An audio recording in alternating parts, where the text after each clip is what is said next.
Miyamda Hajaba Kakchingi Shenglaba Amadi Amatangairaba Sekmai Turel Sigi Torban Nakal Animakta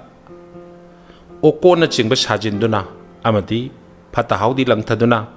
Turel Sigi Chanariba Ising Molanabagi Tawong Kayama Chatanare Loinana Turel Sigi Torbanda Pak Pauba Semgat Payaba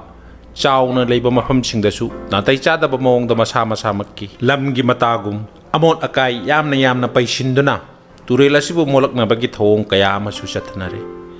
Hairiba Turel Mapangi Kaslen Singasida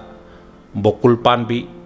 Pam Panbina Chingbataduna Turel Sigi Pajarba Saktam Ohen Batanatana Ashing Manungsit Pangan Bagi Honaminaba Bagi Tangai Padaba Lay Mayama Sigi Matakta Tagna Chana Bagi Damaksinariba Turel Sigi Isingda Apum Masama di Hui Hodong Okna Chingbagi Ashiba Masa Pauba Huntarakbagi Tawong Sukan Chatanari Hiramasida Iramdam Kakchingi Lebak Miamgi Amadi